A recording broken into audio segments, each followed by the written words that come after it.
Love this podcast? Support this show through the Acast supporter feature. It's up to you how much you give, and there's no regular commitment. Just hit the link in the show description to support now. This episode of The House of Mystery is brought to you by Legacy Food Storage. The best way to protect your family is by being prepared. LegacyFoodStorage.com.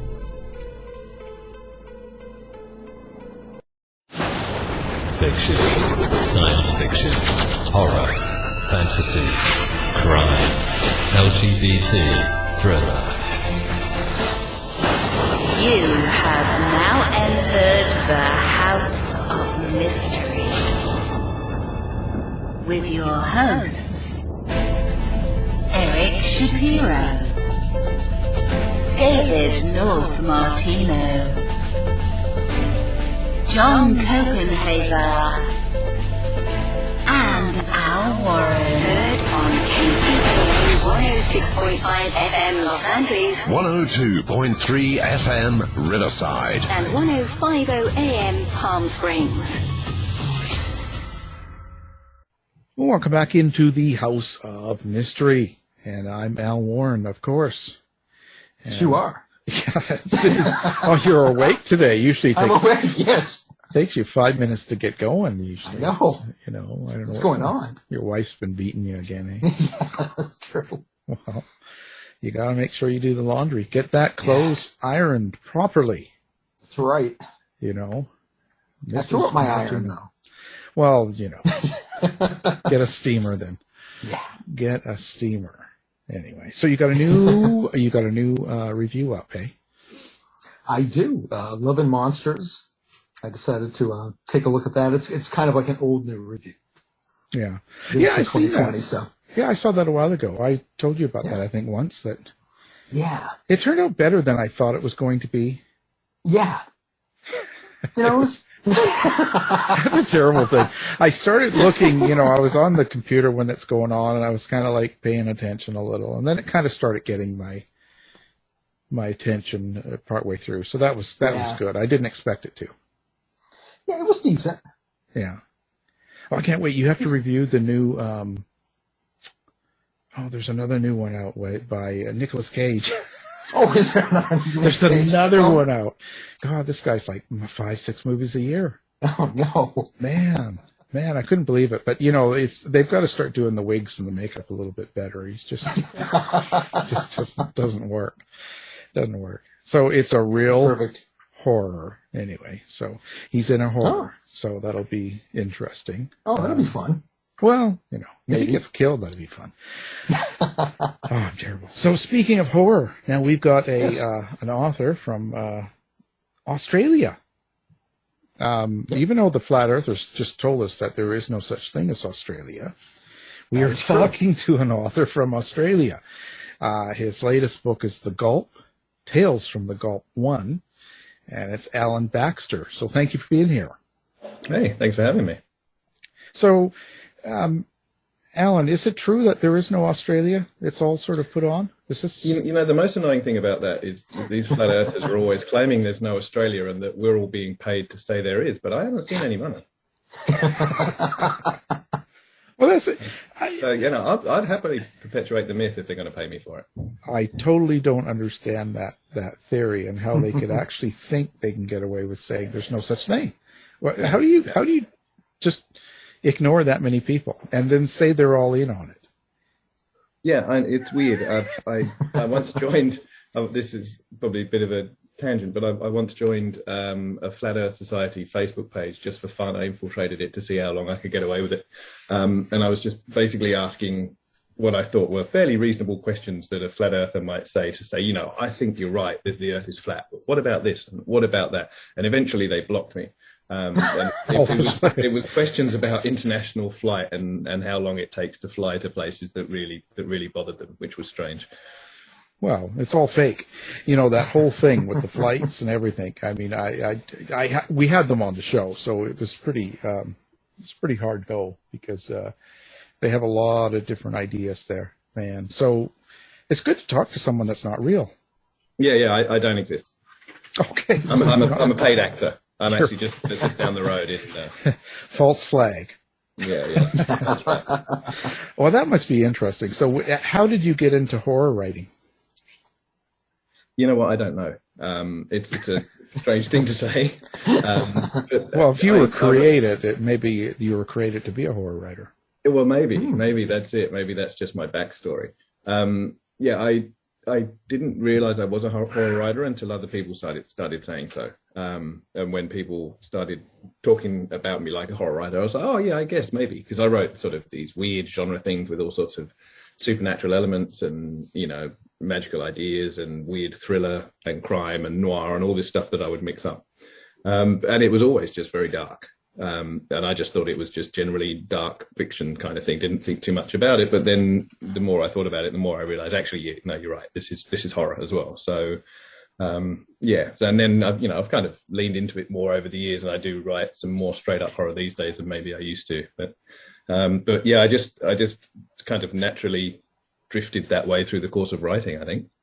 Well, and Australia is pretty dark, maybe. So that's where. Well, there's nothing here that doesn't want to kill you. So, I mean, it gives you an edge. Well, I'm not going to touch that. That's open. Well, so do your fans and do people that call you horror writers, does that affect how you write then? No, I don't think it does much, other than the fact that, I know I've always been a horror fan all along. Like some of my earliest reading, like James Herbert and Stephen King, back when I was far too young to be reading it, which is probably a lot of what influenced me. So I've never had an issue with horror or with being called a horror writer. It wasn't really something I thought about that much until other people started mentioning it. So I don't know that it's really influenced what I write specifically, but I do seem to be in some ways leaning more towards horror these days than I did before. But I think that's mainly because that weird sort of urban fantasy sort of sandpit that I used to play in for a while before. I've done a lot of work in that. I've written a trilogy, a couple of standalone novels, and sort of following those tropes. And I'm just kind of naturally drifting more towards the places that I enjoy more, which tends to be the weird supernatural and the crime and noir and that sort of stuff that sort of all mixes together so nicely and is probably more horror than anything else. Oh, it's pretty interesting. Where do your ideas come from? Everywhere, man. Everywhere. Life is a mess. I've said it before. The only real difference between writers and non-writers is that we all see the same stuff and we all have the same ideas. It's just writers remember them and put them in stories, and other people have better things to do with their time. Yeah. Well, I mean, so they come from all over. So maybe explain what you are, like your kind of average day as a writer. Like, so, how do you know? Like, so you're going to sit down and what kind of story you're going to write? Maybe if you could kind of let us in on some of your own creative process. Yeah, sure. For me, like a book nothing really comes from one idea. Sometimes I write a lot of short stories, and sometimes a short story might be one idea or one news item or one thing that just catches my eye, and it's like, oh, that's cool, I'm going to play around with that. But if I'm writing, longer works, novellas or novels, for me it tends to be more than one idea that's been circling around for a while, and then at some point, for some reason, 2 or 3 of those things kind of coalesce and clash together, and I realize, those ideas play really well together. That's a story. And usually that's going on constantly while I'm working on whatever came before. So, having ideas, the number of ideas is never an issue. It's having enough time to write all the ideas down that's the real problem. So usually while I'm working on any given thing, in the back of my mind, I've got this sort of tick over going of other things that I want to work on, and quite often I'll just jot down a few notes about things, or a book idea will come up that I'll start making notes. So by the time I finally get to it, there's a lot of other ideas that have kind of, sort of coalesced into that as well. So it's been building up in my subconscious for a while. And even on the day, because I run a martial arts school, I teach Kung Fu, is my sort of day job, although it's mostly evenings. And I've got a young son who's 7 years old that I need to take care of. So a lot of the time when I can't write, I'm still mentally a writer and thinking that way, and my brain's ticking over with those things. so that's usually sort of how the process works. And I'm like, the next few projects that I've got are all sort of lined up, and there's always more ideas coming in. It's kind of relentless, really. I'm wondering too. You mentioned being a kung fu teacher, and I've been involved in martial arts for a long time myself. And I just wondered, does your martial arts training find its way into your stories and into your characters? Yeah, definitely, to some degree. I mean, martial arts is a lifestyle, and the discipline and the art form of it is very much parallel to the discipline and the art form of anything else, including being a writer. So from my point of view, absolutely, it's a part of life in writing as well. And it does come up with characters. Early on, people would tell me, frequently say, oh, you write such great fight scenes. And it's like, well, other than writing, that's all I know how to do is fight. So I ended up writing a trilogy. The Alex Kane series is a trilogy with a underground cage fighter as a main character. And that's just sort of jam-packed with all sorts of fights. And, the further he gets dragged into the story, the more he ends up facing different types of monsters and creatures that he has to figure out how to fight instead of just people that he's used to beating up. And so that was, a deliberate, well, let's write a character who is a martial artist first and foremost. And, all he wants to do is get back to cage fighting and leave all this crazy, weird magic and horror stuff behind. And of course, the more he wants that, the deeper he gets dragged into it. That's how stories work for characters, unfortunately. So that one very much draws on a lot of my training and sort of martial philosophy and stuff. But it comes across in other characters, and even characters who don't fight and stuff like that. It's when something is so intrinsically part of your life, I guess it can't not bleed through into other things. Absolutely. Oh, yeah. Because Dave's books, he's a dancer, so that's all. Yeah. Everybody's erotic, skipping and tip-tapping around. So your characters, where do your characters come? Are you a person that creates characters out of thin air? Like you hear voices, you hear stories, you hear things in your mind, and you sort of create that character out of sort of nothing? Or do you actually see someone on the street, or someone or someone you've worked with, or something like that, and then you take the personality maybe and sort of use that in your character? Yeah, it's a bit of both, really. Especially with things like with The Gulp, for example. I mean, that's a series of 5 novellas that together make up a bigger sort of mosaic story. And I'm working on the next set of 5, which will, continue events in The Gulp. And a lot of the characters in stories like that are sort of caricatures of real people. They're not really real people, but they're very much inspired by this person or that person, or, I'll see someone. It's sometimes even something as simple as seeing, like there's a character in The Gulp that I'm working on now, the second volume, that's a very old woman pushing around a pram, and she's naturally, with the Gulp situation, it's going to be weirdness involved because that's what those stories are like. But that was very much something that came to me just when I was walking through town, and I saw this very old woman walking along pushing a pram with a very young child in it. And she looked really tired, and I was like, wow, imagine if that's her baby and it never grew up and she's been looking after a baby for 60 years. And that was just a sort of an absurd thought that cropped up, but that's going to make it into a book because that was just like this one thing that triggered the seed of a thought. But other times with, working on a story, it'll be a case of, right, I need a character like this that does these things or that thinks this way or whatever. And that's where you sort of conjure someone sort of from thin air and create someone required for the part, as it were. I'm wondering, do you have an inner monologue? Do you hear your characters' voices or the prose in your mind when you're writing, or are you more translating images or symbols? It's weird, isn't it? I've seen that quite a lot, where I see people saying, oh, I really wanted to, do this, and my characters wouldn't leave me alone, or they wouldn't stop talking to me. And that always strikes me. That's a weird thing to me. It doesn't really work that way to me. I don't really have characters in my mind as like these separate entities driving my brain. But I am always told I'm right very visually, like, people go, oh, this would be a great movie, and oh, it's like, it's the very cinematic sort of writing. And I think it's because I do have, they call it hyperphantasia, you have this really powerful mind's eye to sort of create imagery and stuff. And so I do very much sort of think in those terms, and the characters are very sort of three-dimensional and real to me, but it's not like they're independent and like talk to me and won't leave me alone kind of thing. I mean, obviously that kind of sounds horrible.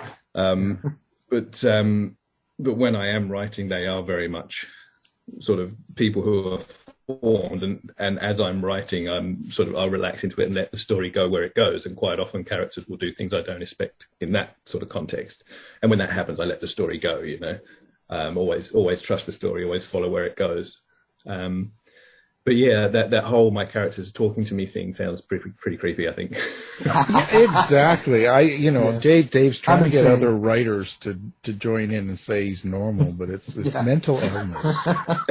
I am not normal. Yeah, no. Honestly, none of us are normal. So. It's hard to overcome, but it's okay, Dave. Don't worry about it. It's just fine. He's chained up in the basement of House of Mystery. That's right. You don't want to see him on the street. No. The Gulp. What is the Gulp then? How would you describe that to someone? Okay, so the Gulp is what local people call the town of Gulpepper. They call it the Gulp because the place has a habit of swallowing people. It's an isolated harbour town on the south coast of New South Wales in Australia. A couple of reviewers have said things like that I found my castle rock. And that's really good because that's sort of what I was going for with it. I wanted to create this place that is sort of isolated. Like there's a town half an hour each direction, and small towns and bigger cities further away and whatever. But the town itself is just surrounded by bush. It's in this little kind of natural rocky harbour. And it's quite a decent sized town, but it's separated from everything else. And I just wanted to create this place where a weird town where weird stuff happens and weird people live. And I just get to play with all these strange and bizarre sort of cosmic horror and weird horror and body horror kind of stories. But I can come back to this same location and potentially to the same characters frequently and enjoy that sort of place. That's what I started doing. So with the first volume, the first set of 5 stories, I kind of laid that out and I tested the sort of the framework of what I was going to do to see if people were into it. And it's been really popular and people are really keen for more stories, which is great because now I'm working on the next set of 5. And then after that, hopefully periodically I'll get to write new stories set in and around the Gulp, maybe novels as well. So yeah, it was a deliberate effort to create my own weird Australian place that I could revisit, and it's got all those sort of things that in some ways are quintessentially Australian. It's not an outback town. I wrote The Roo, which was about a crazy demonic kangaroo decimating an outback town, and that's always fun. That's always good to go far out into the outback because that really is the middle of nowhere. So you want isolation, you go in that direction. On the coast, 90% of the population of Australia lives on 10% of the land around the edge. Yeah. But it's a big place, it's a hell of a big place, and you can still get isolated spots along the coast. And so that's what I wanted, find that isolation, find that waterside, oceanside living, that harbour town, the fishing town, and the weird Australianness that grows from small towns and just basically keep digging into that. It's an endless mine for stories and for characters, really. So in a way, the Gulp is kind of a character in its own. Oh, very much so. Yeah, for me, location is always character. My novel Hidden City is about a fictional city called Cleveport that is actually a sentient city, and the city gets sick, which causes all kinds of problems for the inhabitants. So that was one where I sort of really leaned into that place as character sort of idea. But for me, that's always true, that where something happens is really important. It should be sort of twofold in some ways. Like you should be able to take a story from anywhere and set it anywhere else, and it should still be a coherent story. But equally, if that story is set in a particular place, certain aspects of it could only happen in that place because place is so important as character, and that's very much the case with the Gulp. It's a lot like a lot of Australian coastal towns, a lot like a lot of Australian sort of isolated towns, but it's also specifically Gulpepper. So yeah, very much a character, and why the town is so weird and why these strange things happen there is something that's sort of hinted at and explored along the course of the stories as well. So that's kind of, I was going to say, is that sort of the subtext? Is that sort of what lies under the stories that people are reading? Yeah. So there's through the first 5 stories in the first volume that's out. There's these various sort of hints of things that go on. Everybody who spends a night in Gulpepper has the same dream, for example, at least once. And these things sort of overlap a little bit, and they're hinted at throughout the first stories. And then I'm exploring that a little bit further now with the second set of stories. And it's going to not exactly come to a head, but there's going to be sort of a focus on it that will then widen out again later, so that potentially other stories can still happen there. But the place being like it is and why it's like it is definitely a thread through all the stories that probably will never get explained completely for reader satisfaction, but hopefully explained enough that people get the feel of, why this place is just so messed up. It's going to be like Lost, it just never ends.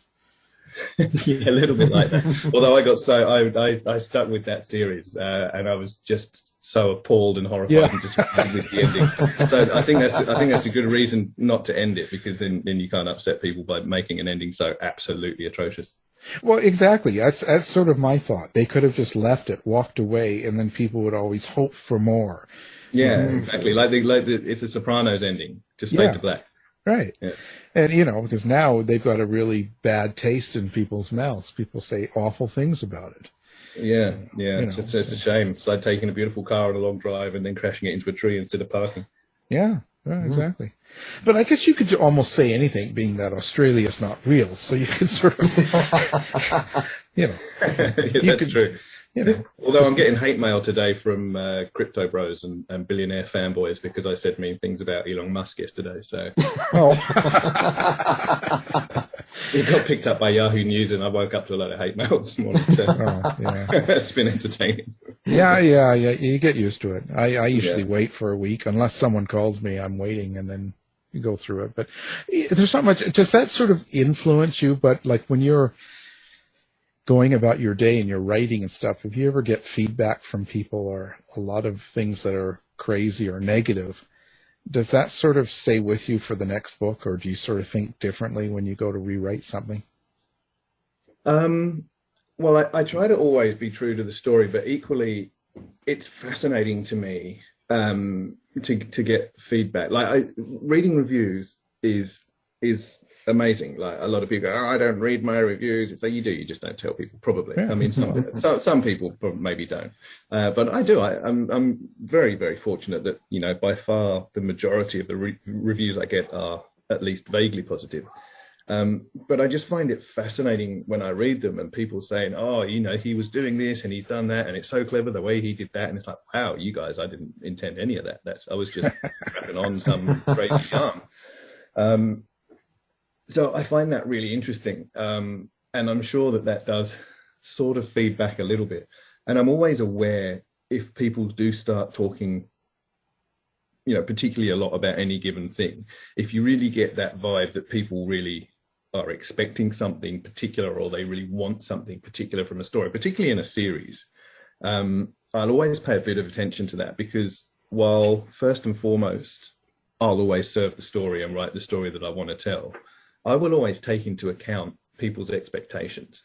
And even if I'm not going to go in that direction, I might sort of obliquely address them in some way, so that people, in some ways you can use it almost against people to subvert their expectations. You start sort of hinting at stuff they've talked about and you can imagine them, I'm right, it's going to be this, and then you swerve off to a different direction.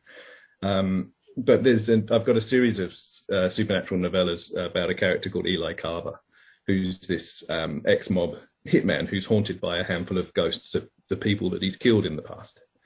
And the third one of those is just about to come out. It's just about end of the year, November, I think. And it was really interesting when the second one came out. A lot of the feedback was that people really enjoyed the book, was really hoping for more from the ghosts. I thought this was going to happen and that was going to happen. And it's like, okay, well, that was something I was going to draw out over a longer period of time. But people were the feedback was that people were really keen for the development of that aspect of the story. And so that very much influenced how I then wrote the third installment, because it's like, okay, I'll speed this up for you guys, no problem, and I deliberately then threw more of that stuff in sooner than I'd originally planned to, because that was the feedback I was getting.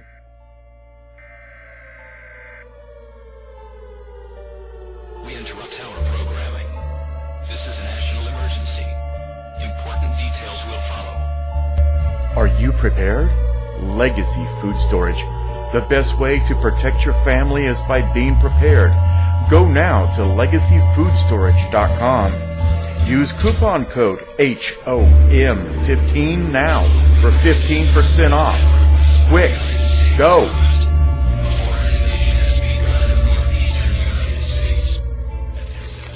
Me, but also you.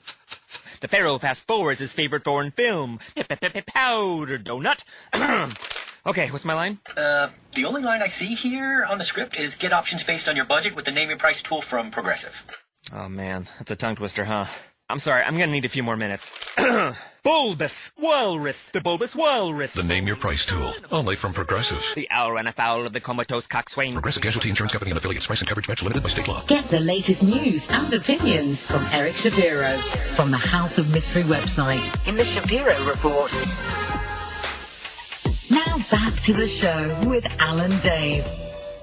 If you go to, let's say, do something different, let's say you want to write a romance or something in a completely different area, do you think your fans would let you? It's a good question, isn't it? Honestly, I'd like to think, more than anything else, I hope that a lot of people would pick up stuff that I do because it's an Alan Baxter book, not because it's about this or about that. Having, got a few books out now, I'd like to think that I've sort of developed something of a style that people want to follow. So they get my books because I wrote them and they hope for the best, kind of thing.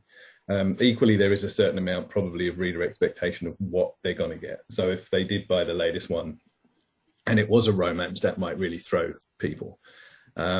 But to be honest, I'm just an unashamed genre writer. And while most of what I do is dark and most of what I do is supernatural to some degree, there's also, all the other elements of mystery and thriller and crime and stuff like that in there. To be honest, romance and erotica are probably the only genres that I don't dabble in from time to time.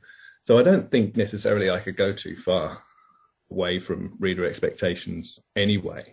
I think the only thing would be if I wrote for a different age group, because what I write is it's really dark, it's really gritty, it's really sort of confronting, as a lot of horror and dark fiction should be.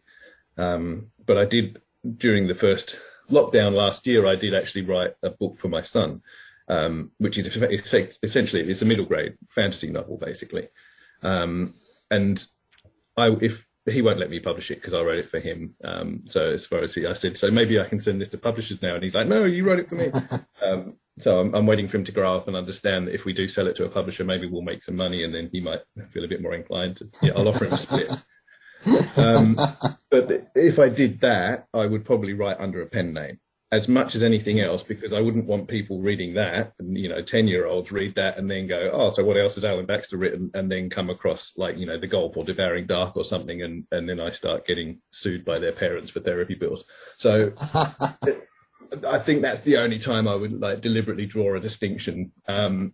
But equally, I don't know how far I'd be inclined to sort of stray from the sort of stuff that I do anyway, because it's so varied, it's so broad and varied. Anything from that sort of dark, fantastic right through to the straight up non-supernatural, gritty crime horror. I play across that spectrum anyway. Well, after writing horror fiction, dark stories, do you have a way to decompress, or do you need to decompress? Can you just move on to the next thing, or do you need to take some time out? I do need to sometimes, particularly when you're writing, the worst scenes with the worst people sometimes. But I find that taking my dog for a long walk on the beach is a really good way to decompress. And I ride a motorcycle too, so sometimes I'll just get on the bike and I'll go out for a ride for a couple of hours and just sort of blow cobwebs away that way.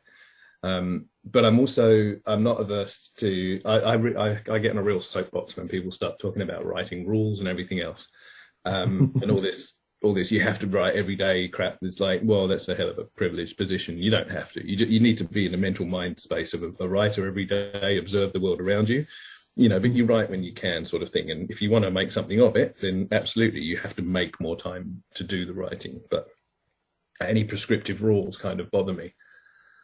And I'm very much a proponent. It's the same with the martial arts as well. An active part of physical training is rest. If you overtrain, it has a real detrimental effect on your physicality and on your ability. And so I'm very much comfortable sort of taking breaks, especially if I get to the end of a large project. Like if I wrap the first draft of a novel, which takes a lot of mental energy, I'll quite happily not think about another story or anything for a week or 2 weeks or even a month. My brain is still ticking over like a writer. I'm still frequently jotting down notes and sending myself emails as reminders and whatever else, because that process is always going on. But it's not unusual to take a decent break for the end of one project before I start on the next, as long as I have the privilege of doing so. Sometimes there might be a deadline looming, in which case I just have to knuckle down and do the work, and that's fair enough. That's what the job is. But if the ability is there to take a week off, then I quite often do. Well, it seems like you like writing series as well, like trilogies and stuff like this. Do you kind of outline all of it before you start putting them out? Like, do you sort of decide on how many books you're going to have in a series and what's going to be in each of them? Do you plan all this all out, or are you just kind of doing it as it goes? Little bit of both. With the Alex Kane series, the first one is called Bound, and when I started that, I originally was writing it as a standalone novel, and by the time I was sort of halfway through, I was like, oh, this backstory that I'm building, this story that I'm writing, there's a lot more to that. This is a bigger story, and I can explore that. So by the time I had ended the first draft of Bound, I'd written down a few notes for Obsidian and Abduction, and realized, okay, this is going to be a trilogy. And even then, I had, sort of skeleton notes, no real great detail, just a few things. It's like, okay, I'm going to put this and this and this, these key sort of points.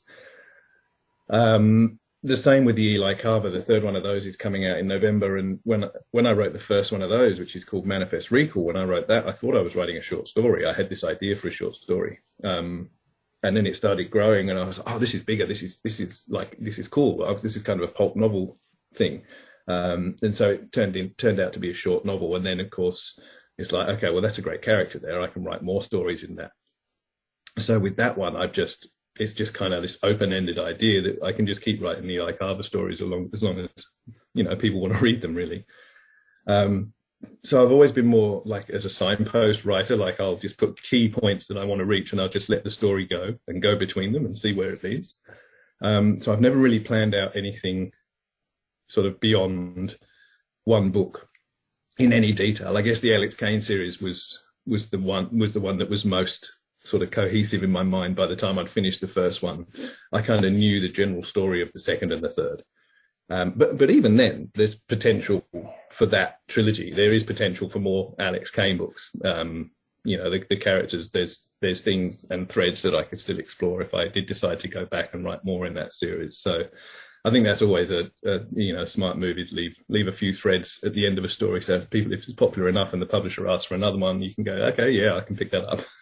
Right. Absolutely. Yeah. Well, I wonder, you've written short fiction, you've written novels, you've written novellas. Do you prefer to write short fiction or long, or do you consider yourself more of a natural short story writer or a natural novelist? Do you have a preference? Not really. I love all the different lengths, and I love reading all the different lengths too, because different stories lend themselves to different lengths of telling. I am a huge fan of short stories. I love that really tightly focused lens.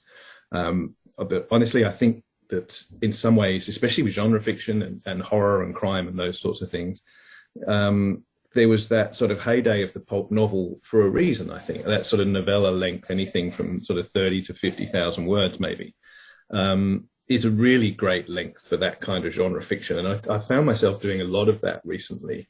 I've written a few novellas that are in that sort of ballpark. But then I do love writing full-length novels as well, and I've got several out, and I'm working on 2 more at the moment. One's finished in first draft, which is sitting, marinating for a while before I go back to it, and another one is out on submission. So I don't really have a preference. I love to write a story as long as it needs to be.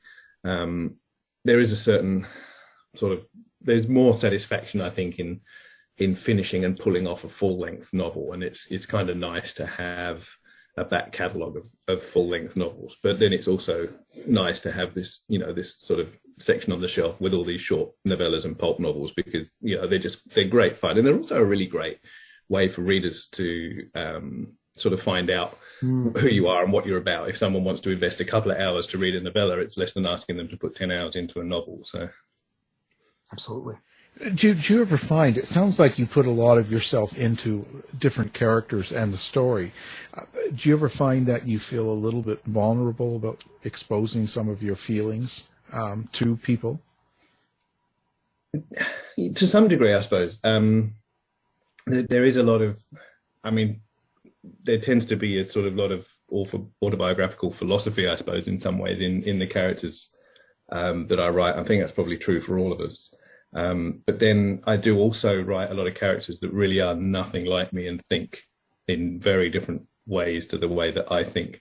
And so hopefully it would be a little bit blurred as to, which characters are drawing more heavily on me than others. So I don't necessarily, I'm sure there is a sort of autobiographical nature to almost every character you write. In some ways you have to go, okay, if I was this person, what would I do to make the character, believable in its own way? But equally, I don't think I really feel particularly vulnerable about things because I think it's probably a bit harder to tell from a reader point of view where certain things come from. My novel, Devouring Dark, is probably in some ways the most personal on that front. There's a character in that story who's an older guy on his deathbed in a hospice, and some of the lines from that character's mouth are verbatim things my own dad said to me on his deathbed. So I did really explore a lot of that sort of justice and injustice of aging and terminal illness and death and all that sort of stuff in that novel. That whole novel is basically a study in death and what it means and what it doesn't mean and stuff. So in some ways, that's probably my most personal book in terms of drawing on personal experience. But even then, it's populated with a wide variety of characters. So. Right.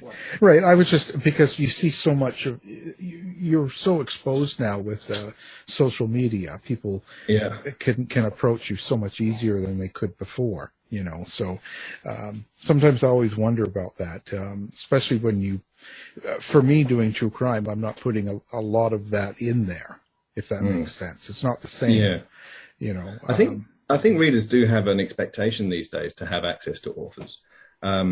Which on the one hand, I don't really mind too much because it's kind of, I spend most of my time, my wife calls it the cave, I'm sitting in the cave on my own, making stuff up. So having an interaction with real people is good. Teaching the Kung Fu is a great outlet for that because I have to go out and teach and mix with people and be in the real world, which is good. And I think online there's this certain expectation that people, somebody mentions this author, it's like, I might read this author, I'm going to go and see who he is. Some people will just get the book. Other people will go and find out and read your Twitter feed and see what sort of person you are. So that's just kind of the world that we live in now. But equally, I am very open on social media. I'm very genuine. Anything you see on there, that is me. It's not an act. It's not a front in any way. But equally, I'll only put out so much. There are certain things about me and my family that I just don't mention. There's sort of off-limit stuff that doesn't get mentioned. Some private stuff stays private. And I think finding that balance is important these days, especially if you have a bit of a public profile that you very much choose how much of yourself you put out there. Yeah. It can change quickly online, people's opinions, they can. Absolutely. And now I noticed too, you like to, you've written with other people. And I guess David Wood is one of them. How was that writing with someone, especially when they're in America and you're in Australia? I think Dave and I had written 5 or 6 books together before we actually ever met in person. we spend many hours on Skype and Zoom talking about books and stuff. So we knew each other very well. We'd never actually been in the same physical space until 2018.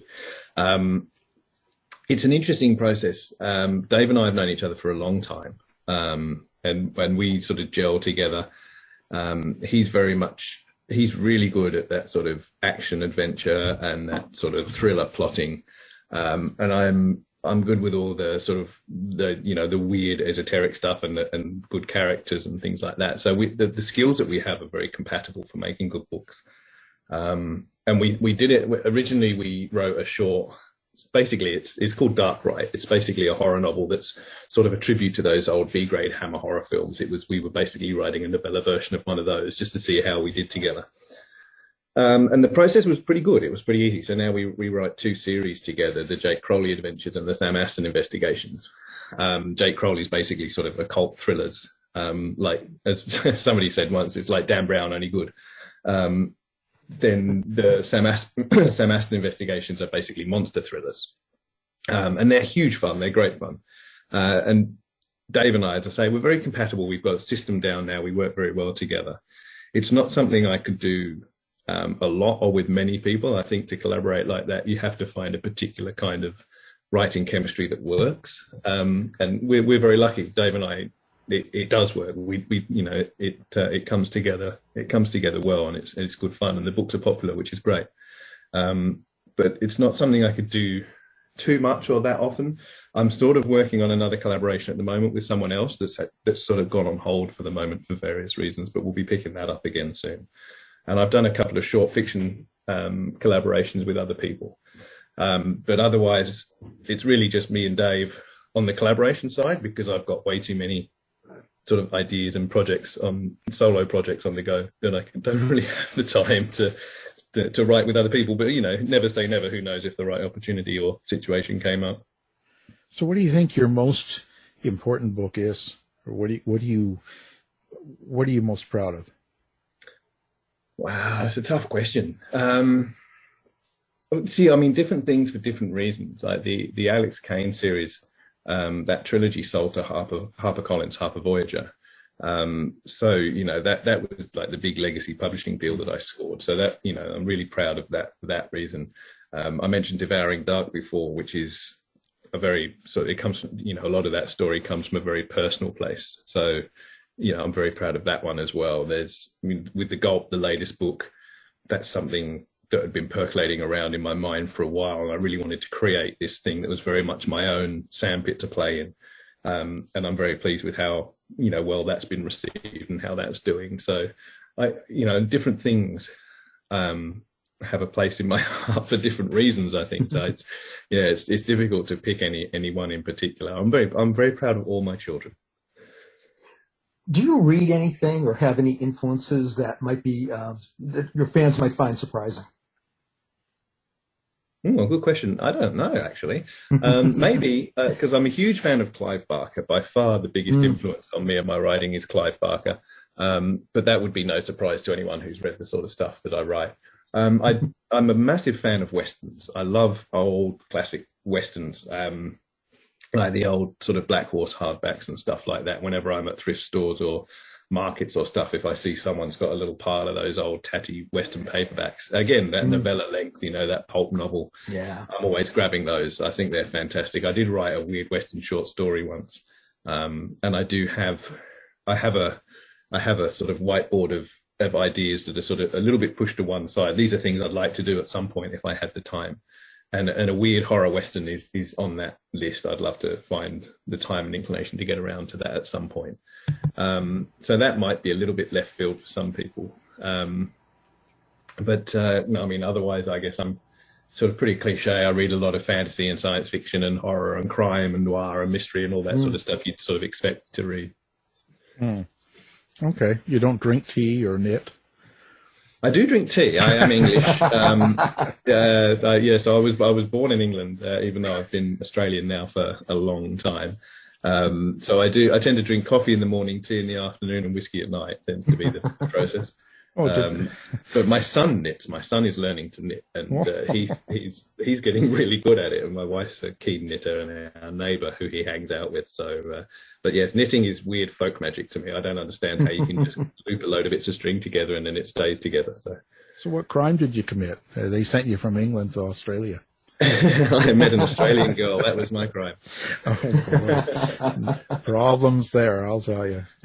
Well, let's talk about your website. Do you have a website, or do you have a place that you want people to come find you on or read about your books? Yeah, absolutely. I think this came up in a panel recently about social media and what's most important for authors. And I was saying then, regardless whether you're on Twitter or Facebook or TikTok or anything else, should always, at the very least, just have a website that's got, your contact details and your bibliography on it, because that's something you control. It's one central place people can find you. And that my website's getting huge now. I've got all sorts of stuff on there, which is really good. And you can just find that at alanbaxter.com.au. And that's the easiest place to find anything else, because it links out from there. I've got a Patreon where people can get all kinds of behind the scenes stuff and sneak peeks at works in progress and all that sort of stuff. And my Twitter and YouTube and all those other things are linked from my website. So yeah, just my name.com.au is the easiest place to find it. And we'll have all that on our website too. Right. Now, speaking of drinking, speaking of whiskey, you call yourself in your bio whiskey-soaked swear monkey. Now, we can't swear on the radio, but I didn't want to, because I'm a big whiskey lover. Do you have a favorite whiskey, and do you ever put whiskey into your stories? Yes and yes. These momentary uncomfortable pauses that have been happening while I've been talking is me biting my tongue, trying not to swear. Because see, there's that whiskey-soaked swear monkey. It came up a long time ago on Twitter, and people started talking about what would the title of your autobiography be, and people were joking around with each other, suggesting, and it ended up people suggested that my autobiography would be called "Some Good from a Whiskey-Soaked Swear Monkey," which I actually thought was a great title, and give it another decade, I might write anything. I like it. I've never been secret of my love for whiskey and I'm a single malt man through and through, and very much a Glenfiddich fan. Love it. When I was a fractious baby and would cry at night, my dad would sit up with a Glenfiddich and he would sort of rock me, and he said that when he got really sick of me crying, sometimes he'd dip his finger in the whiskey and let me suck his finger and it would send me right to sleep, which is, that's child abuse these days, but back then it was just how you did it. So he always maintained that I got my taste for Glenfiddich from him, which is probably true. But yes, I'm very much a single malt fan, and very much a Glenfiddich fan in particular, and frequently whiskey will crop up in my book. In Devouring Dark, the main character is also a whiskey fan and mentions a few favourites as well. Yeah, Glenfiddich's a great whiskey. Probably drink a lot when you're writing. It's great. There's one, I can't afford it, but in particular the Glenfiddich 21 Rum Reserver is, as far as I'm concerned, the greatest whiskey in the world. But it's about $250 a bottle Australian. So unless I've only ever had it a couple of times when people have given me very generous gifts. So if sounds awesome. It's fantastic. If I ever get the big start making big sales, or if I ever get a really big deal or something that happens that I get a big crashing of money coming in, I'll probably treat myself to another bottle. Well, listeners can send you a bottle. Absolutely. Yes. If anybody wants to send me a Glenfiddich 21, I will gratefully receive it. Wouldn't that be nice? So this last book came out in January, but how was it for you getting it together over the pandemic? Was that sort of a stickler? But you know what? It kind of happened because of the pandemic in a way, because when it first kicked in, so where I was at the time is, I was working on a novel, a full-length novel, and then everything went crazy with the pandemic. And all of a sudden, I had my son at home, homeschooling. I had to figure out how to deliver my Kung Fu classes via Zoom and do it online because we just basically got shut down. And all of a sudden, everything became overwhelming, and I didn't really have time or headspace to think big, to think in that kind of novel shape. So the first thing I did was I wrote that middle grade fantasy for my son, because I'd kept saying I was going to write a story for him, and I kept putting it off. And it was like, well, I always said I wanted to write something he could read before he was a teenager, because none of my stuff, and it's like, if I keep putting it off, he's going to be a teenager before I get around to it. So I wrote that story for him, and then we sort of read that together, and that was good, because it was a smaller thing, and it was something different that I could do while I was dealing with all the other stuff that went on. And as the course of that year went on, in the January of that year, before everything went crazy, The Roo had just come out, which was a bit of a gag. It was a bit of a crazy demonic kangaroo just tearing people apart in an outback town. But it was super popular, and people were really enjoying it. And that made me think, oh, you know what, maybe these ridiculously Australian stories would be popular. And this idea of the Gulp had been churning over in my mind for a while, and I hadn't really done it. But the combination of The Roo being popular and my brain being fried trying to do so many other things, it's like, well, you know what, I could write these stories now, because they're all novellas of about maybe 15 to 20,000 words. That, there's 5 of them in the first volume. So I can think in that size, because, you don't have to, when you stay in the brain space of a full length novel, too many distractions become disruptive to it. And the process in normal life is fine. I'm used to that. The process in pandemic life was different. And so that's why I went, you know what, I'm going to write that isolated harbour town stories. I'm actually going to write those stories. And so I did that because of the pandemic. So it was stuff that I was able to concentrate on in this little sort of bite-sized pieces, sort of smaller stories at a time. But because it had been cooking in the back of my head for so long before I got round to it, it then turned out just like, oh, this is quite good. There's a lot going on here that I hadn't really consciously thought about, but I know what I'm doing. And so I ended up writing that series of stories in relatively short order through the course of the pandemic last year. So yeah, it kind of came about because of it. Huh. So do you find that the outside things influence how you write? Like if you were in a stressful situation, so, with all the weird stuff going on the last couple of years and people doing all sorts of wild things to the extreme, and you get to see it so much on social media and TV now. Mm-hmm. I just wonder, do you think you get even darker when you write? It's an interesting question, isn't it? There's this idea that when things get really horrible, people want even more horrible things to read to remind them that it could be worse. Right. When things are going well, people read less horror. So, for horror writers to constantly be praying for the world to be in a state of decay and horror, it's a bad thing to hope for. I don't know how true that is, to be honest. I think everything is kind of cyclical anyway.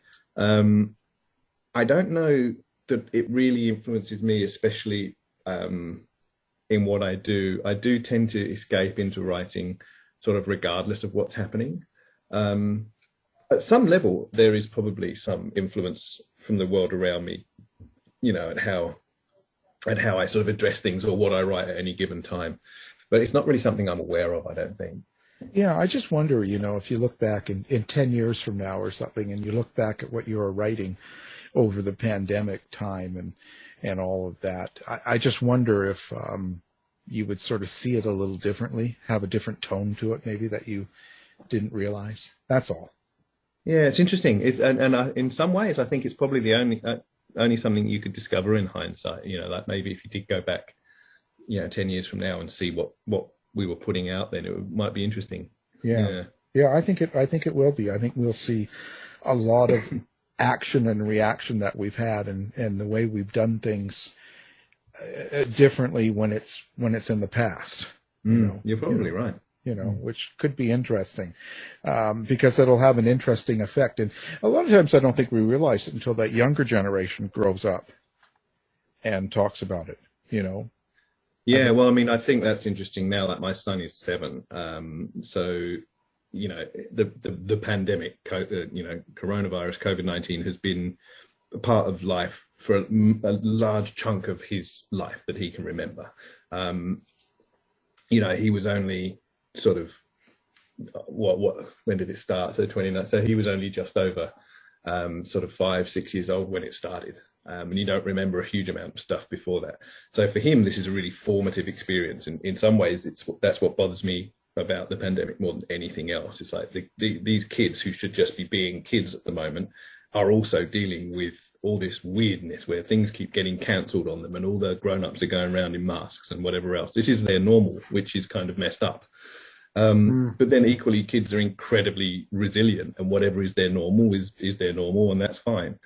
So it will be interesting to see from the perspective of very young people and from teenagers now in a few years, how that sort of plays out for them, how they respond to it. So it's going to be an interesting process. I'm just looking forward to the bit when we are looking back on it rather than living through it. Yeah. Oh, for sure. Anyway, well, we're running out of time. What's up next for you? What do you got coming next after The Gulp here? So the third Eli Carver book is coming out in November, which we haven't mentioned the title yet, but I've been talking to the publisher this week. I've just seen the cover for it, which is just a banger. It looks awesome. I can't wait to share that. So, and my patrons on Patreon always get to see that stuff first. And then there'll be sort of a public reveal of all that stuff in a couple of months, I think. And so that's out in November. I'm working on The Gulp 2, so those stories will hopefully be out sometime early next year. And meanwhile, there's a novel on submission which will hopefully find a home before too long, and I'm hoping that will be out sometime next year as well. So with any luck, we should have a new novella at the end of this year and the second volume of Gulp stories and a new novel next year. That's the loose plan at this point. Well, fantastic. So it's been a great conversation, and we did learn that Australia is real. It is very real. It is. It's a bit weird, but it is real, I promise. Sure. We're on the take, too, so, Yeah. Checks in the mail. Checks in the mail. It's been there for a long time. But, coming from Australia, so you'll never get it. Yeah, you'll never get it because it's not a real check. Oh, boy. Anyway, well, our guest has been the writer of his latest book. It's called The Gulp, Tales from the Gulp 1. Alan Baxter, thank you for being here. Thanks so much for having me. Thanks, Alan. To find out more about our show, guests, or to listen to past shows from our archive, please go to www.houseofmysteryradio.com.